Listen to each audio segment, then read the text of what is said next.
பாருங்க, கொடுக்கப்பட்ட சைட்ல வேலை ஃபினிஷ் பண்ணி கொடுத்துக்கோங்க. எலக்ட்ரிக்கல் வேலை வந்து நம்ம பாதி தான் செஞ்சோம். ரூப்ல படி போட்டது வேற ஆளு. அதனால எலக்ட்ரிக்கலை பத்தி நான் சொல்லல. இந்த வீட்டுல பிளம்பிங் லைனை பத்தி சொல்றேங்க. இந்த வீட்டுல 3 பாத்ரூம், பெட்ரூம்ல 1, வெளியில 1, மொட்டை மாடியில ஒரு பாத்ரூமுங்க. ஃபர்ஸ்ட் பாத்ரூமோட ப்ரெஷரை பார்த்துக்கலாம் வாங்க. இந்த பாத்ரூம் வந்து பாத்தீங்கன்னா செப்டிக் டேங்க் மேலேயே கட்டிட்டாங்க. அதே மாதிரி ஒரு ஐடியாவே இல்லாம சீலிங்கோட லெவலை கம்மி பண்ணிட்டாங்க. இந்த பாத்ரூம் கொஞ்சம் பார்க்கறதுக்கு சின்னதாக தாங்க இருக்கும். அதுக்கு தான் நாங்கள் வந்து என்ன பண்ணிட்டோம்னா ஷவரை வந்து சீலிங்லேயே கொடுத்துட்டோம். இப்போ ஷவரோட ப்ரெஷரை பாருங்க.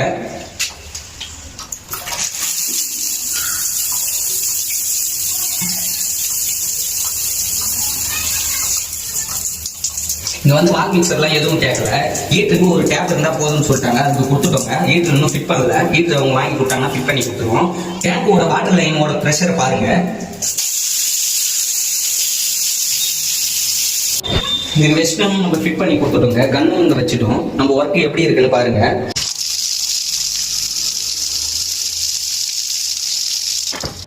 இப்போ வந்து அவுட்ல அடிச்சுக்கிற லைன்லாம் பாருங்க. எல்லாத்துக்குமே நம்ம வந்து பெண்டு யூஸ் பண்ணியிருப்போங்க. ஷூவும் யூஸ் பண்ணியிருப்போம். பாருங்க, இந்த பெண்டு கொடுக்கறதுனால ப்ரெஷர் கொஞ்சம் நல்லாவே கிடைக்கும்.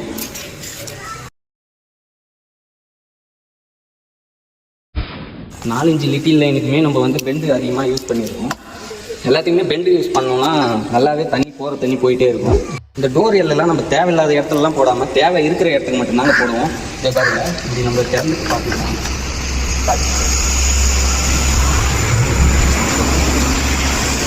அதே மாதிரி இந்த ஒய் கொடுக்கறதுனால என்னன்னா இது போகிற தண்ணி போயிட்டே இருக்கும்.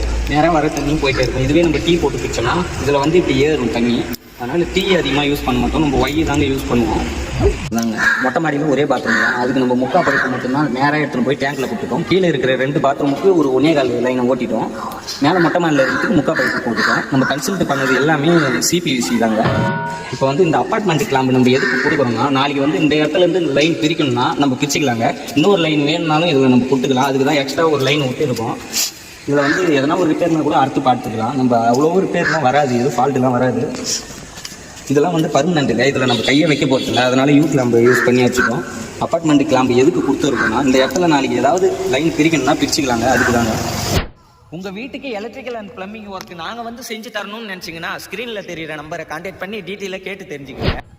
நான் திருக்கோயிலூர் எலக்ட்ரிஷியன். அடுத்த வீடியோவில் பாருங்கள்.